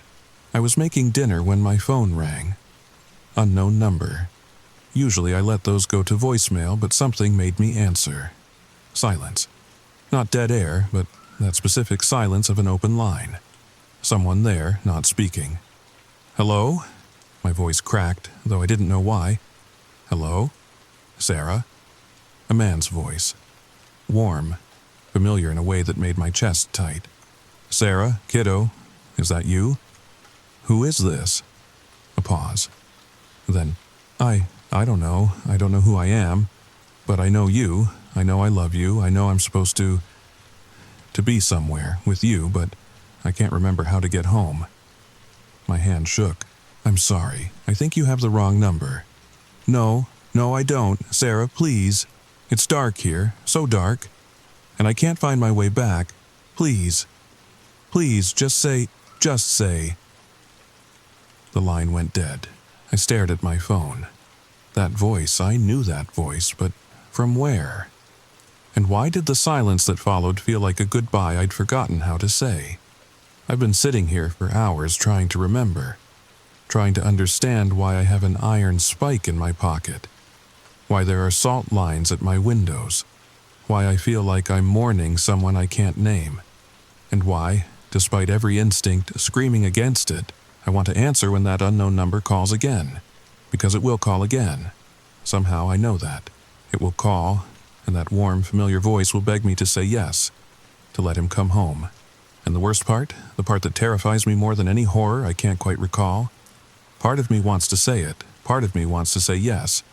So tell me, if someone you loved disappeared, and then their voice called you from the dark, would you answer? Would you let them in? Or would you live with the silence, knowing that sometimes dead is better than what comes back? But then again, how would you know the difference? How would any of us know what we've chosen to forget? Sweet dreams, everyone. And maybe don't answer those unknown calls. Not tonight. Not when the moon is dark and the shadows have eyes. Just in case something's listening. Just in case it's waiting for permission. Just in case it remembers what you've forgotten. Sleep tight. Story number 4. The realtor's key wouldn't turn in the lock. Not at first.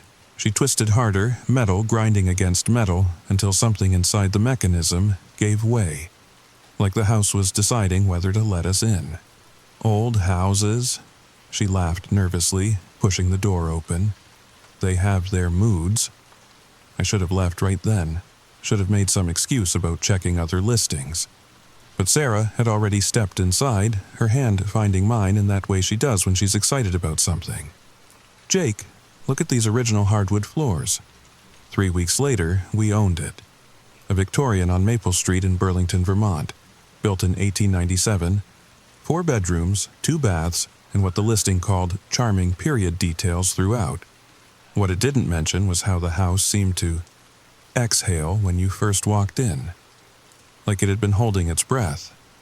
Now, if you're still listening, good, because what I'm about to tell you is why I sleep in my car most nights, why Sarah won't speak to me anymore, and why that beautiful Victorian on Maple Street sits empty again, waiting for the next family who thinks they've found their dream home. The story begins now. The first box I carried in was full of kitchen stuff, nothing special.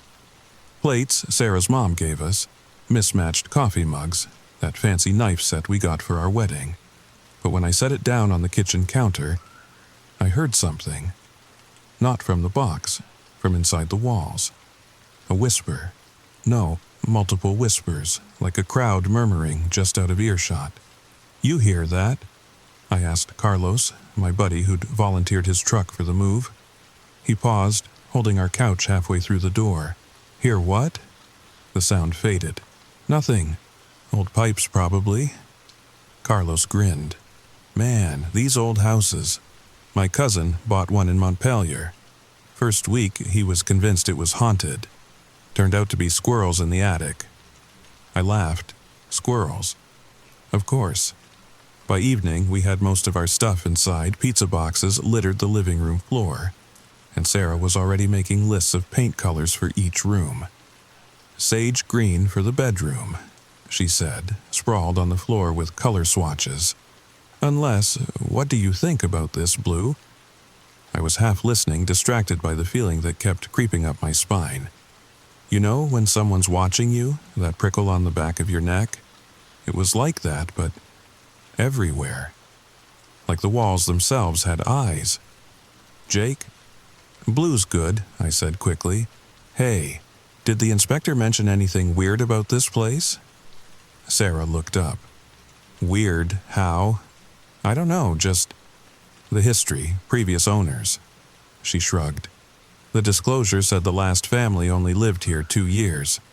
Before that, it was empty for a while." "Why?" 2 years. Why only 2 years?"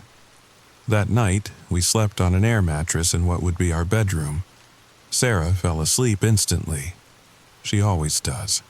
But I lay there, staring at the ceiling, listening to the house settle around us.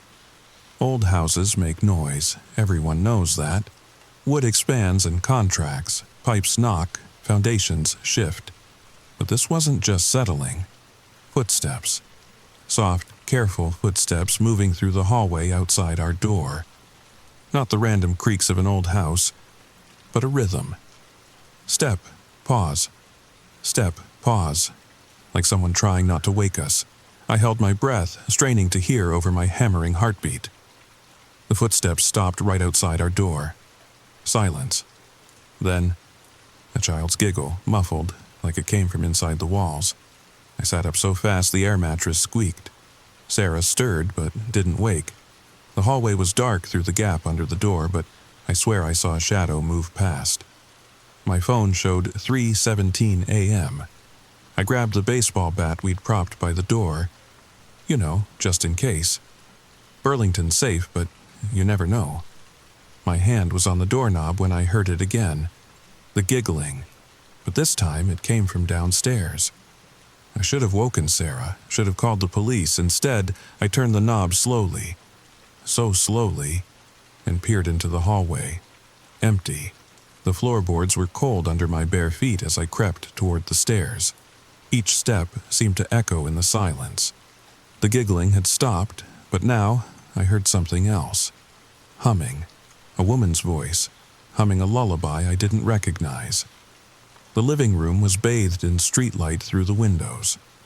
Our boxes threw strange shadows across the floor. Nothing moved, but the humming continued, seeming to come from everywhere.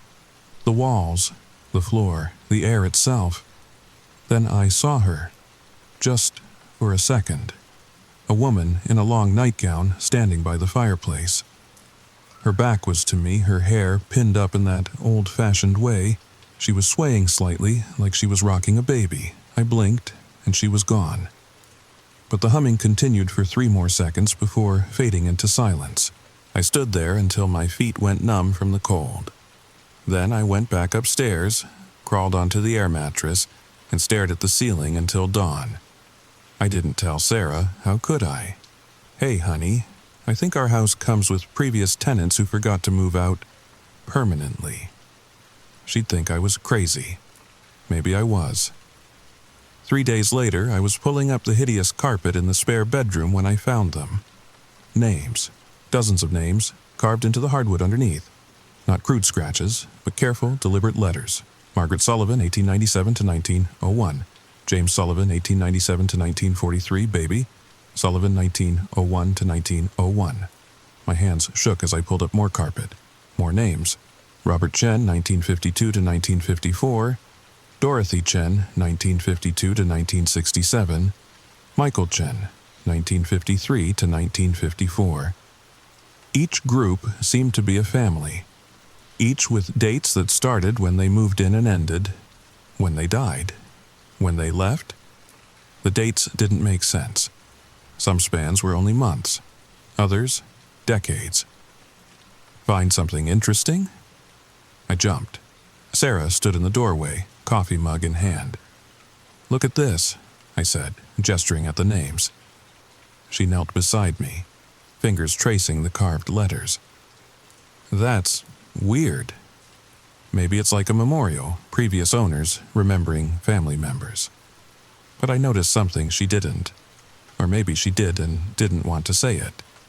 The most recent names. David Park, 2018 to 2020. Jennifer Park, 2018 to 2020. Emma Park, 2019 to 2020. The family that lived here 2 years. Their names were already carved into the floor. "We should cover this back up," Sarah said quietly. "Don't you want to know what it means?" She looked at me then, and for the first time since we'd moved in, I saw fear flicker across her face. "No, I don't." But I did. That night, after Sarah went to bed, I sat in that spare room with my laptop, searching property records, old newspaper archives, anything I could find about 42 Maple Street. What I found made my blood run cold. The house had been built by James Sullivan for his wife Margaret. They'd been happy, according to a Gazette article from 1898, until Margaret died in childbirth 3 years later, along with their baby. James lived in the house alone for 42 more years. The Chens bought it in 1952. Their son Michael drowned in the bathtub at age 1. Robert died of a heart attack 2 years later. Dorothy, the records just said she passed away at home in 1967. Family after family, all with tragedies. All with those careful dates carved into the floor.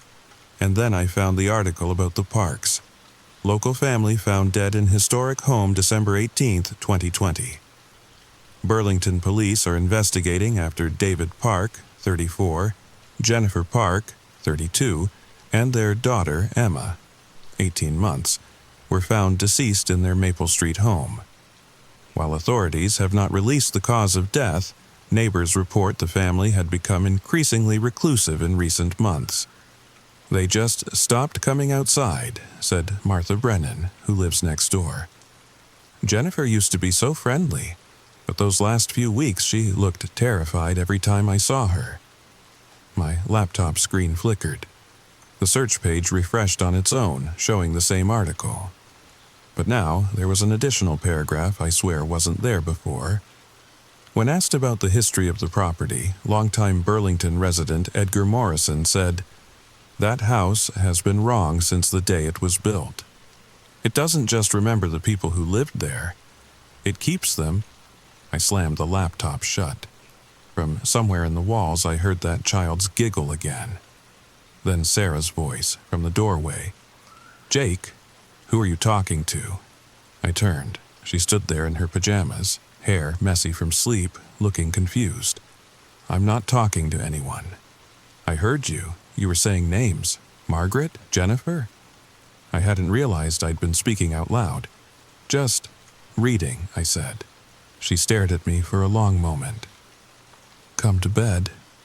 I followed her back to our room, but I couldn't shake the feeling that the house was listening, learning, adding us to its collection. That night, I dreamed of names being carved into wood. But in the dream, I was the one doing the carving, and the names were Jake Morrison, 2024, and Sarah Morrison, 2024. The dates ended where they always did, when we moved out, or when we couldn't leave anymore. 2 weeks in, Sarah started talking to someone who wasn't there. I first noticed it while making breakfast. She was in the living room and I heard her laugh. That specific laugh she does when she's trying to be polite. "That's very kind of you," she said, "but we're planning to update the kitchen ourselves." I peered around the corner. She was alone, standing by the window nodding at empty air. "Sarah?" She turned, smiled. "Just thinking out loud, you know me." But I knew that wasn't true. I know every expression on my wife's face, and this was her talking to strangers face. Her being polite to someone she just met face. It got worse. I'd find her in different rooms, having full conversations, always stopping the moment I appeared, always with that same fake smile. Just thinking out loud. Then I started seeing them too.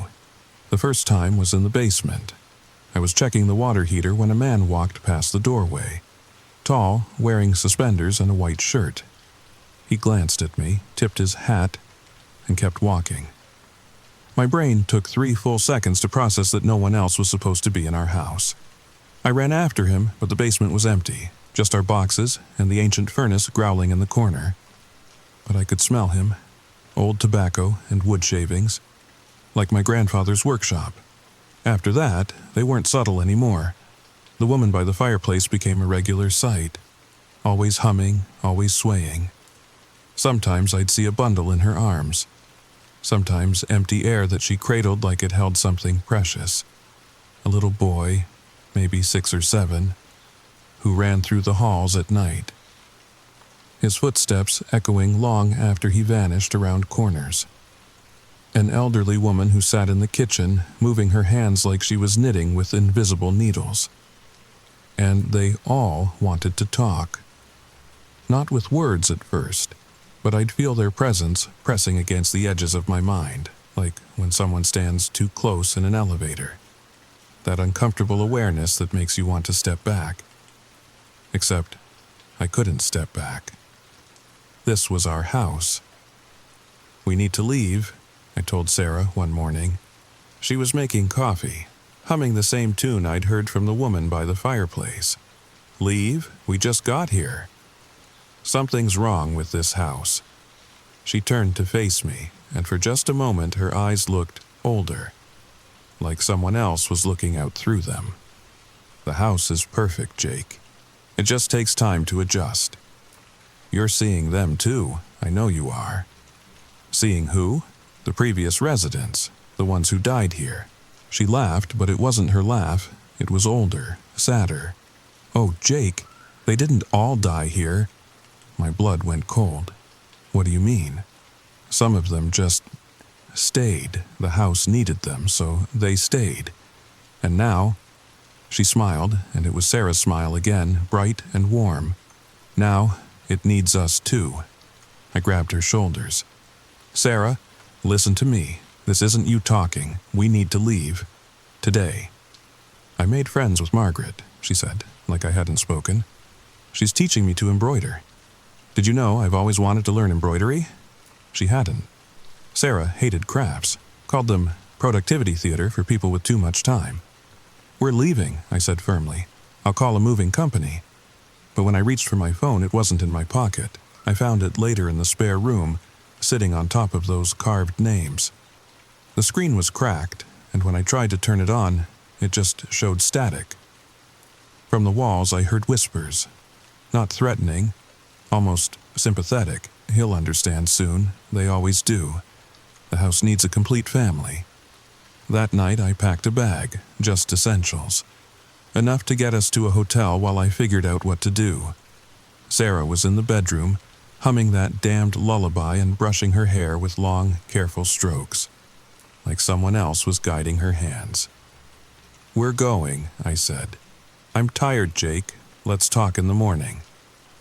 "No, now." She set down the brush and looked at me in the mirror. Both of us reflected there. But I swear there were shadows behind us. Shapes that almost looked like people. "You can go," she said softly, "but I'm staying. This is our home." I tried to pick her up. Actually tried to physically carry my wife out of the house. She didn't fight. She just went limp, became impossibly heavy, like the house itself was holding her down. And then the others came.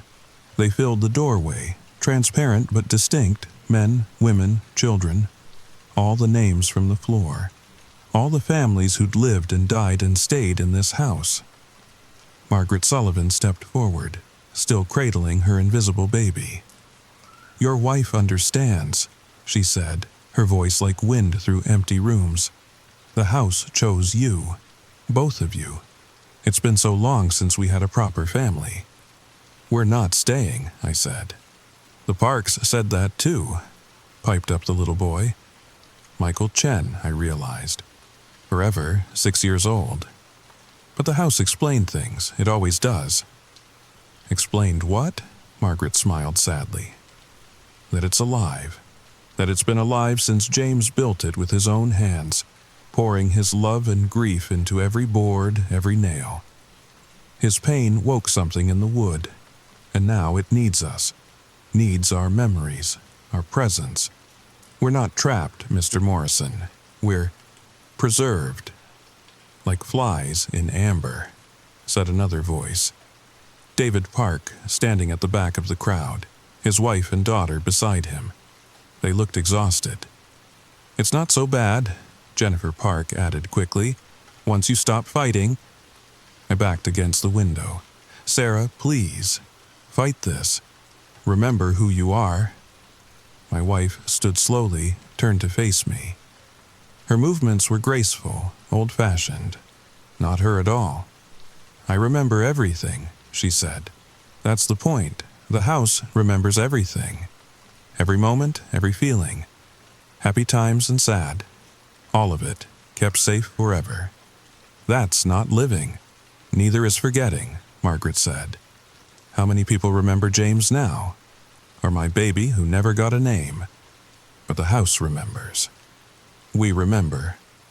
The room grew cold. My breath fogged in the air as more shadows gathered. Not just the names from the floor, others, older, people who'd lived here before it was a house, before Burlington was Burlington. The land itself remembered, and the house was its memory made manifest. I did the only thing I could. I threw the bedside lamp through the window and jumped. 2 weeks. That's how long I lasted in the motel on Route 7 before going back. Not because I wanted to, but because Sarah stopped answering my calls after the 3rd day. The police did a wellness check and reported she was fine.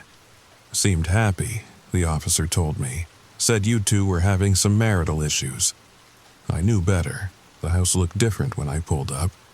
Not physically, but it felt satisfied. Like a spider that's just finished wrapping its prey. Sarah answered the door wearing a dress I'd never seen before. Long, Victorian style with buttons up to her throat. "Jake," she said warmly, "I'm so glad you came home." Behind her, the house was full of people.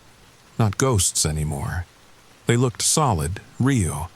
Margaret Sullivan was in the kitchen, actually cooking something that filled the air with the smell of fresh bread. The Chen family sat in the living room, their son playing with wooden toys on the carpet. The Parks were there too, looking less exhausted now, almost peaceful. "Sarah, what is this?" "The house showed me," she said, taking my hand. Her skin was cold. "It doesn't just remember, Jake, it preserves. Like a living photograph album. We can be part of it, part of forever." "This is insane." "Is it?" She led me inside. The walls seemed to pulse with warmth despite her cold touch. "Think about it. How many people do you remember from your great-grandparents' generation? How many stories are lost? The house keeps everything. Every moment of joy, every tear, every first step and last breath. It's beautiful." I wanted to run, but my feet felt heavy and the door had closed behind me with a soft, final click. "Let me show you something," Sarah said. She brought me to the spare room. The names on the floor were glowing faintly, like they'd been traced with phosphorescent paint. But there were new ones now, fresh carvings that hadn't been there before. Harold Morrison, 1892 to 1945. Eleanor Morrison, 1894 to 1962. My grandparents, who'd never lived in Vermont, who died before I was born. "The house found them," Sarah explained, "in your memories. It can do that once you're connected. It's bringing them back, Jake. All of them. Everyone we've lost. As she spoke, I saw them. Shadowy at first, then clearer. My grandfather in his workshop, building a birdhouse. My grandmother at her piano. Moments I'd only seen in old photographs now playing out like home movies in the air. "That's not them," I whispered. "That's just projections. Memories." "What's the difference?" Margaret Sullivan asked, appearing beside us. "What are any of us but memories? The house gives us form, gives us purpose." "You're dead. We're remembered," she corrected gently. "And remembering is a kind of life, the kindest kind. No pain, no loss, just existence." The room filled with more people. Generations of my family, Sarah's family, families I didn't recognize. All pulled from our memories, our DNA, our dreams. The house was voracious in its collecting. "This is what it wants," Sarah said. "To be a museum of human experience. To save us all from being forgotten. By trapping us. By keeping us safe," she insisted. "Jake, we could have children here. They'd grow up surrounded by family. All the family. Forever." The thought chilled me more than anything else. Children born into this. Never knowing the difference between life and preservation. I ran again, but this time the house fought back. Doors slammed shut as I reached for them, hallways stretched longer than they should be. The stairs seemed to multiply, leading up and up into darkness, and always the voices followed. "Stay. Remember with us. Don't let us be forgotten." I made it to the kitchen, where Margaret was pulling bread from an oven that hadn't worked in decades. She smiled sadly. "You can't leave now. You've seen too much. The house can't let its secrets walk around in the world. Watch me." I grabbed a knife from the block, one of our wedding gifts, and stabbed it into the wall. The house screamed. Not with sound, but with feeling. A psychic wail that brought me to my knees. The preserved people flickered like bad TV reception. For a moment, I saw them as they really were. Not peaceful, not content. Trapped in amber, aware but unable to change, unable to truly die, unable to truly live. The Parks were screaming silently. The Chens clutched each other in terror. Even Margaret's eternal rocking of her dead baby looked more like a punishment than a comfort. "Stop!" Sarah cried. "You're hurting it!" I stabbed again. Again. The walls bled, actually bled. A dark sap that smelled of old wood and older grief. The house's hold weakened. The door burst open and I ran. But I left something behind. Not just Sarah. Not just our dreams of a life together. I left part of myself, the part that the house had already started to preserve. That was 3 months ago. I live in my car now. Move from place to place. Never staying long enough for any house to get ideas. Sarah's still there, of course. I drive by sometimes, see her in the windows, surrounded by her eternal family. She looks happy. They all do from the outside. But late at night, when I'm parked in some rest stop trying to sleep, I feel it. The pull. The house calling me back. Because it has part of me now. My memories of Sarah, our first date, our wedding, the life we were supposed to have. It's preserving those moments without me. Playing them on loop for its collection. And the worst part? Sometimes in my weaker moments, I think about going back. About letting it finish what it started. Because forgetting hurts worse than being trapped. And every day I forget a little more of the real Sarah. The one who hated crafts and loved terrible reality TV and couldn't sleep without her feet outside the blanket. The house remembers her perfectly. Every detail, forever. Maybe that's enough. Maybe no, I can't think like that. That's how it gets you. That's how a house becomes a home, becomes a tomb, becomes a memory box that never stops filling. If you're still listening, still thinking this is just a story, good. Keep thinking that. But do me a favor. Next time you're house hunting and find a perfect Victorian with original hardwood floors and charming period details, check the floorboards. Look for names. Count how many families came before. And if the realtor's key sticks in the lock, like the house is deciding whether to let you in, run. Because some houses don't just have history, some houses are history. And history, as they say, has a way of repeating itself. The walls of my motel room are thin. I can hear the couple next door arguing about paint colors for their new place. The woman wants sage green. The man's distracted, probably on his phone. I want to bang on the wall. Want to scream at them to stay where they are. That walls and floors and ceilings are just things. That a house is not a home and a home is not a life. But I don't.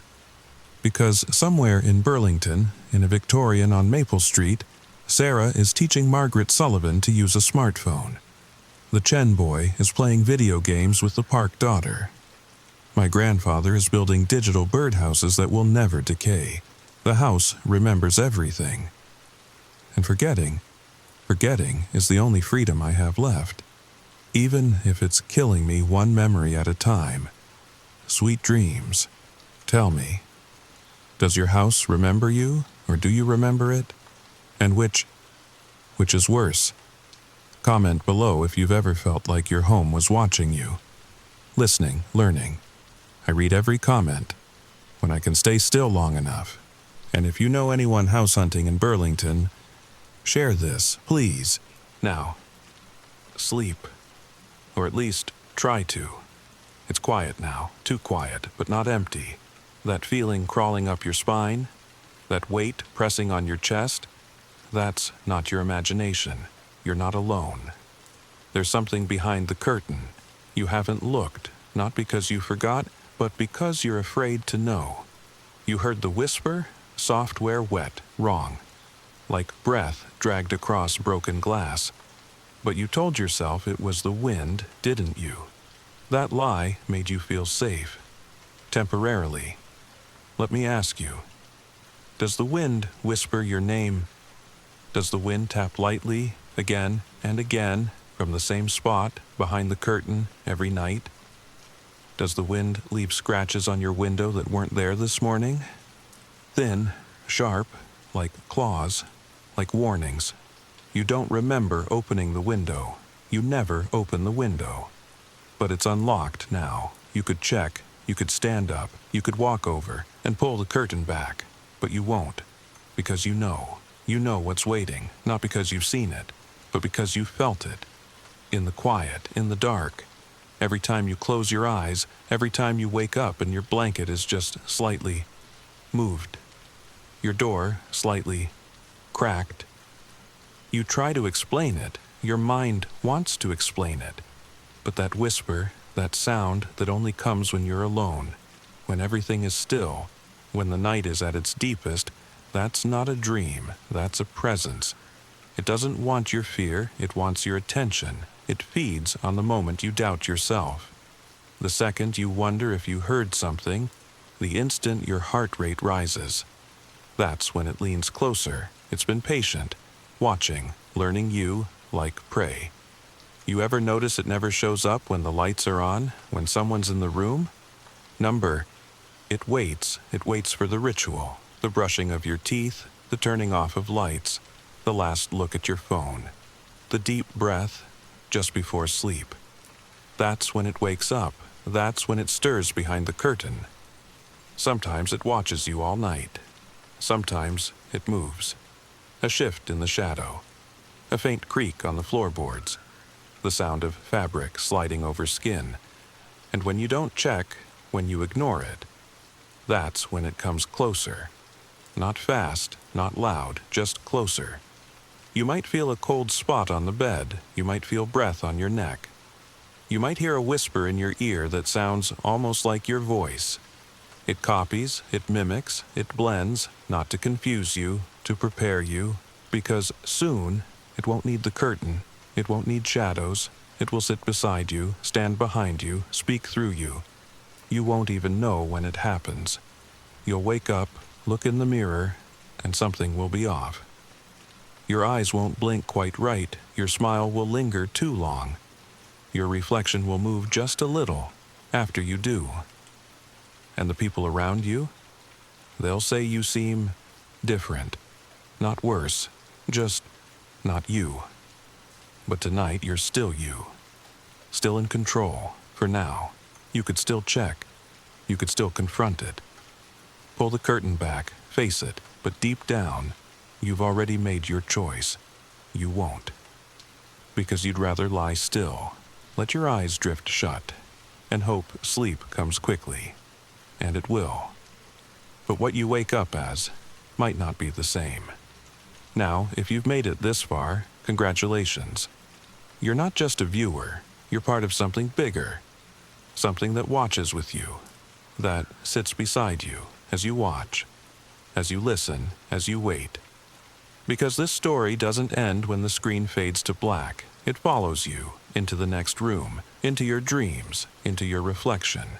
If you liked this story, like, share, and subscribe, so you don't miss the next one, so we don't miss you, and comment below. Tell us the moment you stopped feeling alone.